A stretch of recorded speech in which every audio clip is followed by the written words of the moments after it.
Welcome to Suman TV. నేను మీ Suman TV. 2026లో government jobs ఎవరైతే prepare అవుతున్నారో, కాంపిటేటివ్ ఎవరైతే ప్రిపేర్ అవుతూ ఉన్నారో ఆ ఎగ్జామ్స్కి సంబంధించినటువంటి వాటిలో కనుక మనం చూసుకుంటే ఏ విధంగా ఉంటుంది. ఎందుకంటే టెక్నాలజీ మారే కొద్దీ ప్రతిసారి ఏదో ఒక చేంజ్ ఎవ్రీ ఇయర్ ప్రతి గవర్నమెంట్ ఎగ్జామ్లోనూ మారుతూ వస్తుంది కదా. సో 2026లో ఎగ్జామ్ ప్యాటర్న్ ఏ విధంగా ఉండేటువంటి అవకాశం ఉంటుంది. ప్రతి ఒక్క స్టూడెంట్ ఈ వీడియోని మొత్తం పూర్తిగా చూడండి. ఎందుకంటే చేంజెస్ అయితే డెఫినెట్గా జరుగుతాయి. బట్ ఆ చేంజెస్ ఏంటి అనేది మీరు డైలమాలో ముందే పడకుండా ఉండడం కోసం చెప్పేసి ఈ అవేర్నెస్ వీడియో చేయడం జరుగుతుంది. ఈరోజు మనతో పాటు శ్రీధర్ సిసి నుంచి సుధీర్ సార్ ఉన్నారు. అది వారి మాట్లాడండి తెలుసుకున్నాం. నమస్కారం సార్. నమస్కారం సార్, ప్రతి స్టూడెంట్కి ఒక డైలమా ఉంటుంది. కాంపిటీషన్ పెరిగే కొద్ది ఎవ్రీ సెకండ్ కాంపిటీషన్ పెరుగుతూనే ఉంది. వాళ్ళకి అది బర్డెన్, స్ట్రెస్ కూడాను, ఒక చిన్న యాంగ్జైటీ. అయితే 2026 రాగానే ఎగ్జామ్ ప్యాటర్న్ ఏ విధంగా ఉంటుందనే దాని మీద కొంతమంది పిల్లలకి అసలు మినిమం అవేర్నెస్ కూడా ఉండదు. ఏ విధంగా ఉంటుందో తెలుసుకుందాం అనుకునేటువంటి వాళ్ళు ఉంటారు. బట్ వాళ్ళ అందరికీ కలిపి అడుగుతున్నాను వాళ్ళ పాయింట్ ఆఫ్ వ్యూలో నుంచి, ఈ ఎగ్జామ్ ప్యాటర్న్లో ఏమైనా చేంజెస్ వచ్చేటువంటి అవకాశం ఉంటుందా? ఏ విధంగా ఉంటాయి గవర్నమెంట్ సిస్టమ్ ఎగ్జామ్స్ అన్ని? కొత్తగా ప్రిపేర్ అవుతున్నటువంటి స్టూడెంట్స్కి ఇట్ ఈస్ కంప్లీట్లీ న్యూ. ఈ ప్యాటర్న్ గురించి ఏమీ తెలియదు. ఆల్రెడీ ప్రిపేర్ అవుతూ ఉన్నటువంటి స్టూడెంట్స్కి కొంత ప్యాటర్న్ ఆల్రెడీ గతంలో ఎగ్జామ్స్ రాస్తున్నారు కాబట్టి వాళ్ళకి కొంత ఐడియా ఉంది. కానీ ఒకటి గుర్తుపెట్టుకోవాల్సింది ఏంటి అని అంటే, లాస్ట్ ఇయర్ ఎగ్జామ్లో పలానా సబ్జెక్ట్ మీద కాన్సన్ట్రేషన్ ఎక్కువ ఉంది కాబట్టి ఇప్పుడు రాబోయే ఎగ్జామ్లో కూడా ఆ సబ్జెక్ట్ మీదే ఎక్కువ క్వశ్చన్స్ ఇస్తారు అని జనరల్గా అనుకుంటారు. ఎగ్జాంపుల్, హిస్టరీ నుంచి ఎక్కువ క్వశ్చన్స్ వచ్చినాయి లాస్ట్ ఇయర్ అని అనుకుంటే, ఈ ఇయర్ కూడా హిస్టరీ మీద ఎక్కువ ఫోకస్ చేయడం మొదలు పెడతా ఉంటారు. గతంలో స్ట్రైట్ క్వశ్చన్స్ అడిగుండేవాళ్ళు. ఎందుకంటే క్వశ్చన్ చదివిన వెంటనే ఆన్సర్ కింద కనపడుతూ ఉంటుంది.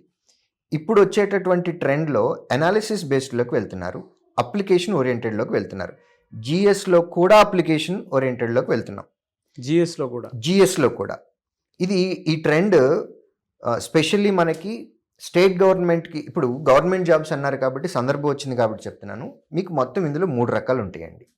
ఒకటి central government jobs, 2 state government jobs, 3వది పబ్లిక్ సెక్టర్. మీరు ఏ ఎగ్జామ్లో అయినా సరే కొత్తగా క్వశ్చన్ పేపర్ వస్తుంది అని అనుకున్నప్పుడు కొత్తగా అడిగేటటువంటి ఛాన్స్ కూడా ఉంది. క్వశ్చన్ ప్యాటర్న్ చేంజ్ అవ్వటానికి ఛాన్సెస్ ఉన్నాయి. ఇలానే ఇవ్వాలి అని చెప్పి రూల్ ఎక్కడా లేదు మనకి. Syllabus is prescribed syllabus. Question ఎలా అయినా అడగచ్చు. ఇక్కడ కొత్త క్వశ్చన్స్ అడగటం మొదలుపెట్టిన వెంటనే ప్యానిక్ అవటం అనేది మేము చూస్తున్నాం. స్టాఫ్ సెలక్షన్ కమిషన్ రీసెంట్గా జరిగినటువంటి ఎగ్జామ్స్లో ఆన్లైన్ ఎగ్జామ్ పెట్టేటటువంటి ఈ వెండర్ని మార్చారు. ఇంతకుముందు టీసీఎస్ పెట్టేది, తర్వాత ఎడిక్విటీ వచ్చింది. అది టైంకి ఎలా సింక్ అయింది అని అంటే, ఎడిక్విటీ వచ్చి ఫస్ట్ పెట్టేటటువంటి టైంకి ఎగ్జామ్ ప్యాటర్న్ కూడా మారింది. స్టూడెంట్స్, ఎడ్యుకేటర్స్, పిటి ఏంటి అని అంటే కోచింగ్ సెంటర్ ఓనర్స్ కూడా, I don't want to directly name them, comment చేయాలనేది నా ఉద్దేశం కాదు. ప్రతి ఒక్కళ్ళు ఏం చెప్తున్నారు అని అంటే, ఎడిక్విటీ మోడల్ పేపర్ అని అంటున్నారు. టీసీఎస్ పేపర్ రావట్లేదు, ఎడిక్విటీ పేపర్ వస్తుంది అని అంటున్నారు. First of all, question paper is set by SSC board. TCS కానివ్వండి, ఎడిక్విటీ కానివ్వండి, ఇది ఒక ప్లాట్ఫామ్ మాత్రమే. వాళ్ళ డ్యూటీ ఏంటి అని అంటే, బోర్డు ఇచ్చినటువంటి స్టూడెంట్స్ ఎవరైతే ఉంటారో వారందరికీ ఎగ్జామ్ కండక్ట్ చేయటము. ఆ క్వశ్చన్ పేపర్ అనేది బోర్డు మాత్రమే ఇస్తుంది. సో వీళ్ళకి సంబంధం లేదు. Board has every right to ask anything from the prescribed syllabus. ఇక్కడ ఒక్కటే గుర్తుపెట్టుకోవాలి అందరం, change is law of life, challenge is aim of life. Try to challenge the changes, not to change the challenges. దీనిలో చాలా meaning ఉందండి. Question paper ఎలా వచ్చినా సరే దాన్ని ఆన్సర్ చేయడానికి ట్రై చేయాలి. ప్యానిక్ అవ్వకూడదు. క్వశ్చన్ పేపర్ తేడాగా వచ్చింది, నేను ఒకలాగా ప్రిపేర్ అయ్యాను. సో ప్రిపరేషన్ టైంలోనే మనము స్టాటిక్ కంటెంట్ గుర్తుపెట్టుకుంటూ అనాలిసిస్ చేస్తే ఈ క్వశ్చన్ని ఎలా అడగచ్చు అనేది కూడా మనం అబ్జర్వ్ చేసుకుంటూ ప్రిపేర్ అవ్వాలి. అంతే తప్ప స్టాండర్డ్గా ఒక బుక్ చదివేసేసి గతంలో ఉన్నటువంటి ఒక 20 ప్రీవియస్ ఇయర్ క్వశ్చన్ పేపర్స్, ఒక 50 ప్రీవియస్ ఇయర్ క్వశ్చన్ పేపర్స్ చదివేసుకొని నా ప్రిపరేషన్ అయిపోయింది అని అనుకోకూడదు. సబ్జెక్ట్ మీద ఇన్డెప్త్ నాలెడ్జ్ ఉండాలి. దాన్ని అనాలిసిస్ బేస్డ్లో అడిగినప్పుడు ఎలా అడుగుతారు అనేది కూడా మనం ముందు నుంచే దానికి ప్రిపేర్ అయిపోయి మనం ఎగ్జామ్కి వెళ్ళాలి. కానీ మీరు అలా చెప్తుంటే నాకు ఫస్ట్ స్ట్రెస్ వస్తుంది సార్. ఎందుకంటే ఒకప్పుడు పైన క్వశ్చన్ ఉంటే కింద బిట్స్ చూసేసి ఆన్సర్ టక్కని చెప్పేవాళ్ళం. ఎనాలిటికల్ బేసిస్ అంటే అసలు అంటే మీరు చెప్తుంటే దానికి కూడా ప్రిపేర్డ్గా ఉండాలి అనుకునేటప్పుడు 360 డిగ్రీస్లో మనం ఆలోచించుకోవాలి ఏదైనా చాప్టర్ చదివినప్పుడు అని అనిపిస్తుంది. ఈవెన్ ఒక బిట్ చదివినా కూడా అది 360 డిగ్రీస్లో దాన్ని చదువుకొని అనాలిసిస్ చేసుకొని ఒక అవగాహనతోటి వెళ్తేనే అంటే అవతల వైపు నుంచి ఏది ఇచ్చినా దానికి ఆర్మీ సోల్జర్ లాగా ప్రిపేర్డ్గా ఉండాలని అర్థమైంది. నాగరాజు గారు ఇక్కడ సింపుల్ థియరీ అండి. ఇప్పుడు మనం రాసేది కాంపిటేటివ్ ఎగ్జామ్. కాంపిటేటివ్ ఎగ్జామ్లో ఎగ్జామినర్ ఏం చేయాలి? ఎలిమినేషన్ చేయాలి. 1,00,000 మంది అప్లై చేశారు. ఫస్ట్ రౌండ్లో 90,000 మందిని బయటికి పంపించేయాలి. 10,000 మంది మిగిలారు. సెకండ్ రౌండ్లో ఆ 10,000 మందిలో ఒక 6,000 మందినో 7,000 మందినో తీసేయాలి. So it is elimination round. Elimination ఎలా చేయటానికి వీలైతే ప్రతి పాసిబిలిటీని ఎగ్జామినర్ వాడుకుంటాడు. సో ఈ ఎలిమినేషన్ రౌండ్లో మనం ఎలిమినేట్ అవ్వకుండా ఉండటానికి మనం చూసుకోవాలి. మీకు క్వశ్చన్ టైప్స్ చెప్తాను ఎట్లా వస్తాయి అనేది. జనరల్గా స్టూడెంట్స్కి ప్రాబ్లం ఉండేది జిఎస్ దగ్గర, కరెంట్ అఫైర్స్ దగ్గర. ఈ రెండిట్లోనూ మేజర్ ప్రాబ్లం. ఎందుకు అంటే ఇప్పుడు కాంపిటేటివ్ ఎగ్జామ్లో వచ్చే సబ్జెక్ట్స్ మాట్లాడితే reasoning, arithmetic, English, current affairs and GS మొత్తాన్ని కలిపేస్తున్నా. ఒకే కోవ కిందకి వస్తాయి కాబట్టి. ఇప్పుడు రీజనింగ్ పేపర్ రాసాము అని అనుకోండి. నేనే ఎగ్జామ్ రాశాను. రీజనింగ్లో 50 క్వశ్చన్లు వచ్చినాయి. 50 క్వశ్చన్లు అయిపోయిన తర్వాత ఈ 50లో నాకు ఎన్ని మార్కులు వస్తాయో నాకు తెలుసు. స్టూడెంట్ కూడా ప్రిపేర్ అవుతున్నటువంటి స్టూడెంట్ కనుక ఈ వీడియో చూస్తుంటే 50 క్వశ్చన్లు రీజనింగ్ రాస్తే అందులో ఎన్ని కరెక్ట్ అవుతాయి అనేది కన్ఫర్మ్గా స్టూడెంట్కి తెలుసు. అర్థమెటిక్, మ్యాథమెటిక్స్లో కూడా కన్ఫర్మ్గా ఎన్ని క్వశ్చన్లు కరెక్ట్ పెట్టారు అనేది తెలుసు. ఈ రెండు ఎగ్జామ్ అయిపోయిన తర్వాత మనం రాసి రావచ్చు. రీజనింగ్లో నాకు ఇన్ని వస్తాయి, క్వాంట్లో నాకు ఇన్ని వస్తాయి అని. But when it comes to English and GS, మీకు ఈ రెండింటికి సంబంధించి నేను స్టూడెంట్స్కి చెప్పేది ఏంటి అని అంటే దేవుడి పైన భారం వేసి వస్తాం. ఇది కూడా ఇంకోటి కూడా కనెక్ట్ అవుతుందండి. ఇంగ్లీష్కి, జిఎస్కి సంబంధించి, కరెంట్ అఫైర్స్కి సంబంధించి క్వశ్చన్ ఒక్కసారే చదవండి, ఒక్కసారే ఆన్సర్ పెట్టండి అని అంట. క్వశ్చన్ ఆన్సర్ పెట్టారు, ఒక 10 నిమిషాల తర్వాత మళ్ళీ వచ్చి అదే క్వశ్చన్ చదివారు. స్టూడెంట్ కాంపిటేటివ్ ఎగ్జామ్కి ప్రిపేర్ అవుతున్నటువంటి స్టూడెంట్కి ఈ వీడియో చూస్తే ఏం చేస్తారో వాళ్ళకి తెలుసు. క్వశ్చన్ రెండోసారి చదివితే రెండో ఆన్సర్ వస్తుంది. ఇంగ్లీష్లోనూ రెండో ఆన్సర్ వస్తుంది, కరెంట్ అఫైర్స్ జీకే కూడా రెండో ఆన్సర్ వస్తుంది. కాబట్టి ఒక క్వశ్చన్ ఒక్కసారి చదివి కాన్ఫిడెంట్గా ఆన్సర్ తెలుసు అనుకుంటేనే ఆన్సర్ పెట్టండి, ఆన్సర్ మార్కింగ్ చేయండి అని అంటాం. రెండోసారి చదివారు అని అంటే మెజారిటీ ఆఫ్ ది క్వశ్చన్స్కి ఆన్సర్లు మారిపోతాయి. సో ఈ పాయింట్ ఎందుకు చెప్పానంటే ఈ రెండు సెక్షన్లలో ఎగ్జామ్ అయిపోయాక ఎన్ని మనకి కరెక్ట్ అవుతాయి అనేది మనం చెప్పలేం. బట్ వెరాజ్ రీజనింగ్, అర్థమెటిక్లో అయితే ఎన్ని కన్ఫామ్గా వస్తాయో మనకి తెలుసు. ప్రాబ్లం ఎక్కడ అంటే ఈ రెండు సబ్జెక్టులోనే. ఎస్ఎస్సి ఎగ్జామ్ అవనివ్వండి, బ్యాంక్ ఎగ్జామ్ అవనివ్వండి, రైల్వే కానివ్వండి. రైల్వేలో ఇంగ్లీష్ లేదు, అందులో కొంత లక్కీ స్టూడెంట్స్. ఈ ప్రాబ్లం ఉన్న సబ్జెక్ట్స్ ఏవైతే ఉన్నాయో వీటిని స్ట్రాంగ్ చేసుకున్నాము అని అంటే సెలక్షన్ గ్యారంటీ. ఎలిమినేషన్లో మనం ఆడాల్సిన గేమ్ అనేది మన స్ట్రాంగ్ ఏరియాతో ఆడాలి, at the same time competitor weak ఏరియాతోటి గేమ్ ఆడాలి. కాంపిటీటర్ ఎక్కడ వీక్గా ఉన్నాడు మనకు తెలుసు, ఇప్పుడే మాట్లాడుకున్నాం. ఇంగ్లీష్లోను, జిఎస్లోను కరెక్ట్గా అక్కడ కొట్టాము అని అంటే 90,000 మందిని వెనక్కి తోసేసి ముందుకు వచ్చేయచ్చు మనం.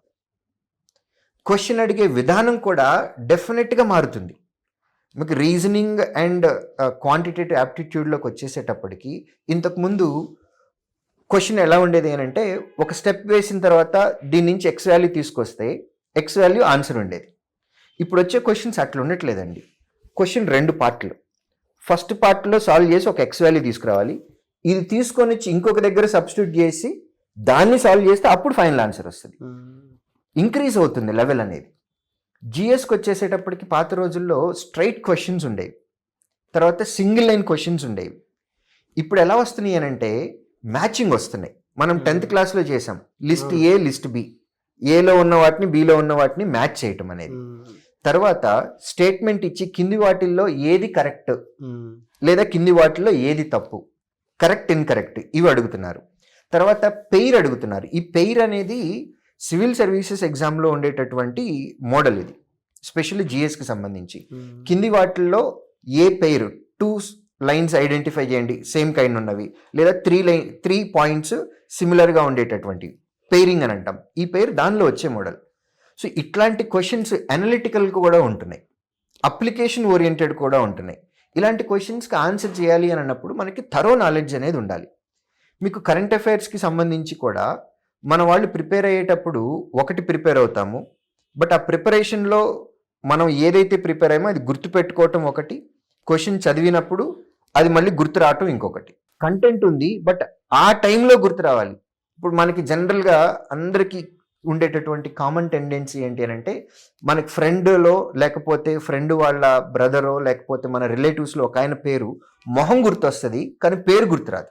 అవును, ఆయన పేరు ఏదో ఉంది అని అనుకుంటాము. ఒక 5 నిమిషాల తర్వాత 10 నిమిషాల తర్వాత ఆటోమేటిక్గా పేరు గుర్తొచ్చేస్తుంది. సో నేననే పాయింట్ ఇది, గుర్తు పెట్టుకోవటం ఒకటి, బట్ ఆ టైంలో క్వశ్చన్ చదివినప్పుడు గుర్తు రావటం ఒకటి. దీనికి సంబంధించి టెక్నిక్స్ ఏమైనా ఉన్నాయి, షార్ట్ కట్ టెక్నిక్స్లో టెక్నికల్గా మనం గుర్తుపెట్టుకోవటం అనేది అలవాటు చేసుకోవాలి. కరెంట్ అఫైర్స్కి సంబంధించి మీకు రీసెంట్గా వచ్చినటువంటి ఎగ్జామ్లో ఒక క్వశ్చన్ చెప్తాను. ఎన్ఎస్జి 7th కమాండో మన central home minister Amit Shah గారు ఎన్ఎస్జి 7th హబ్ అయోధ్యలో పెడుతున్నాము అనేది ఒక న్యూస్ ఐటమ్. ఇది న్యూస్లో వచ్చిన వెంటనే ఆ న్యూస్ ఆర్టికల్ని బర్నింగ్ టాపిక్గా ఉంది కాబట్టి దాన్ని చదువుకుని వెళ్ళారు. దాని మీద క్వశ్చన్ వస్తుంది. ఇప్పుడు అయోధ్యలో స్టార్ట్ చేసినటువంటి ఎన్ఎస్జి ఎన్నో హబ్ అని ఇట్లాంటి క్వశ్చన్స్ ఎక్స్పెక్ట్ చేశారు. కానీ అడిగిన క్వశ్చన్ ఏంటి అని అంటే చాలా బేసిక్ అండ్ స్టాటిక్ జీకే మీద అడిగారు. టాపిక్ ఇదే, ఎన్ఎస్జి ఏ ఇయర్లో స్టార్ట్ చేశారు, ఇది స్టాటిక్. కరెంట్ అఫైర్స్ ఏంటి, ఇప్పుడు జరుగుతున్నది. 7th హబ్ అయోధ్యలో పెట్టడం అనేది కరెంట్ అఫైర్, బట్ స్టాటిక్ ఏంటి అని అంటే ఇది ఎప్పుడు స్టార్ట్ చేశారు, అప్పుడు హెడ్ ఎవరు స్టార్ట్ చేశారు, ఇది స్టాటిక్. సో మనము కరెంట్ అఫైర్స్ కూడా ప్రిపేర్ అయ్యేటప్పుడు burning topic and at the same time దానికి రిలేటెడ్గా ఉన్నటువంటి స్టాటిక్ కంటెంట్, ఇవి రెండు ప్యారలల్గా చదువుకొని గుర్తుపెట్టుకొని ఎగ్జామ్లో మనకి క్వశ్చన్ అడిగితే ఈజీగా ఎలా గుర్తుపెట్టుకోవాలి అనే టెక్నిక్స్తో సహా మనం ప్రిపరేషన్లోనే ఉండాలి. ఇలా చదువుకుంటూ కనుక మనం వెళ్తే మనకి ఎగ్జామ్లో మంచి రిజల్ట్ అనేది వస్తుంది. చాలా డీటెయిల్గా చెప్పారు సార్. ఓకే, టెక్నికల్ చేంజెస్ వచ్చే అవకాశం ఏమైనా ఉంటుందా? అంటే ఇప్పుడు ఆల్రెడీ అంతా ఆన్లైన్ అయిపోయింది, ఆన్లైన్లోనే అంటే యాక్యురసీ పాయింట్లో నుంచి టైమింగ్ పాయింట్లో నుంచి ఏదైనా ఒక 2 hours ఎగ్జామ్ అనుకోండి, ఎగ్జాంపుల్ చెప్తున్నాను, టెక్నికల్ పారామీటర్స్ ఏమైనా చేంజ్ అయ్యేటువంటి అవకాశం ఉంటుందా? డెఫినెట్గా అండి. ఇప్పుడు కొన్ని ఎగ్జామ్స్ ఇంతకుముందు ఫస్ట్ ఆఫ్ ఆల్ ఇప్పుడున్నటువంటి ఎగ్జామ్స్ గతంలో అన్ని ఆఫ్లైన్ ఎగ్జామ్ అండి, పేపర్ బేస్డ్ OMR బేస్డ్. తర్వాత ఒక్కొక్కటి ఆన్లైన్లోకి వస్తున్నాయి. ఫ్యూచర్లో ఆంధ్రప్రదేశ్లో కానీ లేదా తెలంగాణ స్టేట్స్లో కానీ స్టేట్ గవర్నమెంట్ పెట్టేటటువంటి ఎగ్జామ్స్ ఆన్లైన్ కూడా అవ్వచ్చు. మోర్ ట్రాన్స్పరెన్సీ, ఎందుకంటే ఆఫ్లైన్ పేపర్ అనుకోండి, క్వశ్చన్ పేపర్ సెట్ చేసిన దగ్గర నుంచి, ప్రింటింగ్ ప్రెస్లో ప్రింట్ అయిన దగ్గర నుంచి, ట్రాన్స్పోర్టేషన్లో ట్రాన్స్పోర్ట్ అయిన దగ్గర నుంచి, హబ్ నుంచి కాలేజ్ సెంటర్కి ఎగ్జామ్ సెంటర్కి వెళ్ళినప్పుడు కానివ్వండి, ఈ చైన్ ప్రాసెస్లో ఎక్కడో ఒక చోట ఒక పేపర్ బయటకు వచ్చే ఛాన్స్ ఉంది. కంప్యూటర్లోంచి కూడా బయటకు రావచ్చు. ఆఫ్లైన్ పెడితే పేపర్ లీక్కి ఇన్ని చోట్ల ప్రాబబిలిటీ ఉంది పేపర్ లీక్ అవటానికి. ఆన్లైన్ ఎగ్జామ్ అనుకోండి, 10 o'clockకి మీ ఎగ్జామ్ అయితే కరెక్ట్గా సర్వర్ అనేది క్లయింట్కి అంటే సిస్టమ్కి ఎగ్జాక్ట్ 10 o'clockకి క్వశ్చన్ పంపిస్తుంది. 11 o'clockకి క్వశ్చన్ 10 to 11 ఎగ్జామ్, 11 o'clockకి మీరు సబ్మిట్ అయిపోతుంది ఎగ్జామ్. ఆ పేపర్ ఎక్కడుంది, ఎవరి దగ్గర ఉంది అనేది హ్యూమన్ ఇంటరాక్షన్ ఎక్కడా లేదు దీనిలో, మొత్తం అంతా సర్వర్లో ఉండిపోతుంది. ఇన్ఫ్యాక్ట్ క్వశ్చన్ పేపర్ మనం సర్వర్ ఆన్లైన్ ఎగ్జామ్ అయితే రిజల్ట్ని కూడా చాలా ఈజీగా తీసేసుకోవచ్చు. మనం మెషిన్లో పెట్టక్కర్లేదు, హ్యూమన్ ఇన్వాల్వ్మెంట్ ఏమీ లేదు, డైరెక్ట్గా రిజల్ట్ అనేది విత్ ఇన్ సెకండ్స్లోనే వచ్చేస్తుంది. సో ఇప్పుడు జరుగుతున్నటువంటి ఆఫ్లైన్ ఎగ్జామ్స్ ఆన్లైన్ అయ్యే ఛాన్సెస్ కూడా ఉన్నాయి. ఆన్లైన్ ఎగ్జామ్లో ఆల్రెడీ పెడుతున్నటువంటి వాళ్ళు క్వశ్చన్ అడిగే విధానాన్ని మార్చొచ్చు, at the same time number of క్వశ్చన్స్ని లేదా టైంని కూడా మార్చొచ్చు, లేదా సెక్షనల్ టైంని పెట్టే ఛాన్సెస్ కూడా ఉన్నాయి. ఒక్కొక్క సెక్షన్కి ఇప్పుడు మనకి కాంపోజిట్ టైం 2 hours ఉంటుంది, సెక్షనల్ టైం కూడా పెట్టడానికి ఛాన్సెస్ ఉన్నాయి. మనము వరస్ట్కి ప్రిపేర్ అయ్యి మనం ప్రిపరేషన్లో ఉన్నట్లయితే ఎలాంటి చేంజెస్ వచ్చినా కానీ మనకి అసలు ప్రాబ్లం అనేది ఉండదు. ఒకవేళ ఏదైనా చేంజ్ వచ్చింది అని అనుకున్నా కానీ ఆ చేంజ్కి తగ్గట్టుగా మనం ఎలా మారాలి అనే ఈ అడాప్టబిలిటీ అనేది కూడా మనకు ఉండాలి. ప్రతి చేంజ్ని మనం వెల్కమ్ చేయాలి, దానికి తగ్గ స్ట్రాటజీ ఏంటో మనం రెడీ అవ్వాలి. చేసుకొని మనం ఎగ్జామ్కి వెళ్ళాము అని అనుకోండి, వండర్ఫుల్గా ఉంటుంది. ఆన్లైన్ ఎగ్జామ్లో ప్రతి చిన్నది ప్రతి చిన్నది కూడా మనకి ఇంపాక్ట్ చూపిస్తుందండి. మీకు 2 years బ్యాక్ క్లరికల్ ఎగ్జామ్స్ అనేవి లోకల్ లాంగ్వేజ్లో ఇచ్చుండేవి కాదు, ఓన్లీ ఇంగ్లీష్ మీడియంలోనూ లేదా హిందీ మీడియంలోనూ ఉండేవి. 2-3 years బ్యాక్ నుంచి క్లరికల్ ఎగ్జామ్స్ అన్నీ కూడా, అన్ని ఎగ్జామ్స్, అది రైల్వే అవ్వచ్చు, ఎస్ఎస్సి అవ్వచ్చు, బ్యాంకింగ్ అవ్వచ్చు, అన్ని క్లరికల్ ఎగ్జామ్స్ ఇంగ్లీష్తో పాటు తెలుగులో కూడా క్వశ్చన్ వస్తుంది. ఇది ఎలా మ్యాటర్ అవుతుంది అని అంటే, మీకు స్క్రీన్ మీద ఓన్లీ ఇంగ్లీష్ కంటెంటే అని అనుకోండి, ఒక్క స్క్రీన్లో మీకు క్వశ్చన్ మొత్తం చదివేయచ్చు. మీరు అదే తెలుగు ఇంగ్లీష్ రెండు ఉన్నాయని అనుకోండి, లెంత్ ఎక్కువ అవుతుంది కాబట్టి మీరు చేత్తోటి మౌస్ తీసుకెళ్ళి స్క్రోల్ అప్ స్క్రోల్ డౌన్ చేయాలి. ఈ స్క్రోల్ అప్ స్క్రోల్ డౌన్ చేయటం అనేది కూడా సెకండ్స్ ఆఫ్ టైం పడుతుంది. సో మీకు ఇచ్చిన ఎగ్జామ్ టైంని ఇది కిల్ చేస్తుంది. సో దీన్ని కూడా మనం దృష్టిలో పెట్టుకొని ప్రిపేర్ అయ్యేటప్పుడు దానికి తగ్గట్టుగా ప్రిపేర్ అవ్వాలి. ప్రతి చేంజ్ని మనం యాక్సెప్ట్ చేయాలండి. దానికి తగ్గ స్ట్రాటజీ తోటి మనం ఎగ్జామ్కి వెళ్ళాలి. చేంజెస్ అనేవి వస్తున్నాయి, చేంజెస్ అనేవి వస్తాయి అని మనం ప్రిపేర్ అవ్వాలి. దానికి తగ్గ స్ట్రాటజీ తోటి మనం వెళ్ళాలి. ఇప్పుడు మీకు వన్స్ కంటెంట్ ఉంది అని అంటే, మన దగ్గర సబ్జెక్ట్ నాలెడ్జ్ ఉంది అని అంటే, మిగిలిన వాటి మీద మనం ఎప్పుడు బాదర్ అవ్వమండి. ఒక్క పోస్ట్ ఉన్న నోటిఫికేషనే వచ్చింది, స్టిల్ కాన్ఫిడెంట్గా అప్లై చేస్తాం. ఆ పోస్ట్ నాదే అని అనుకుంటా. 100 పోస్టులు ఉన్నాయి, ఒక పోస్ట్ ఉంది, 1000 పోస్టులు ఉన్నాయి, ఎన్ని పోస్టులు ఉన్నా మనకు కావాల్సింది అల్టిమేట్గా ఒకటే, మన ప్రిపరేషన్, మన సబ్జెక్ట్ నాలెడ్జ్ మీద మనకు నమ్మకం ఉంది అని అనుకుంటే నోటిఫికేషన్లో ఎన్ని వేకెన్సీలు ఉన్నాయి అనేది మనకు సంబంధం లేదు. కాన్ఫిడెంట్గా వెళ్ళి ఎగ్జామ్ రాయొచ్చు. ఒక్క పోస్ట్ అయినా సరే ఆ పోస్ట్ కొట్టుకొని రావచ్చు. వెరీ డీటెయిలింగ్ నాలెడ్జ్ అండి. చాలామంది అంటే ఈ చేంజెస్కి తగ్గట్టే మీ ఇన్స్టిట్యూట్లో జాయిన్ అవుదాం అనుకున్నటువంటి స్టూడెంట్స్ ఉన్నారు. అండ్ వీడియో చూసిన తర్వాత పేరెంట్స్ కూడా ఒక అవగాహనకు వచ్చి డైరెక్ట్గా అదేదో మీలాంటి వాళ్ళని అప్రోచ్ అయ్యి జాయిన్ అవుదాం అనుకున్నటువంటి వాళ్ళు ఉన్నారు. మిమ్మల్ని అప్రోచ్ అయ్యి జాయిన్ అవుదాం అనుకున్నటువంటి వాళ్ళు ఎలా, అంటే మీ దగ్గర అడ్మిషన్స్ ఏ విధంగా తీసుకోవాలంటారు?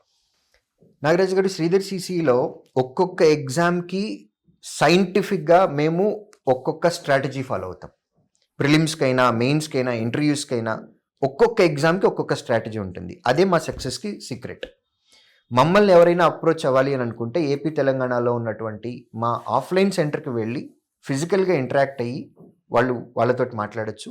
టైం లేదు అని అనుకున్నట్లయితే కనుక స్క్రీన్ మీద కనపడుతున్నటువంటి ఈ నెంబర్కి కాల్ చేసి శ్రీధర్ సిసి టీమ్ని అప్రోచ్ అవ్వచ్చు. ఆన్లైన్ సర్వీస్, ఆఫ్లైన్ సర్వీస్ రెండు ఉన్నాయి? రెండు ఉన్నాయండి, ఆన్లైన్ సర్వీస్ అండ్ ఆఫ్లైన్ రెండు ఉన్నాయి. Thank you sir, thank you so much. Thank you.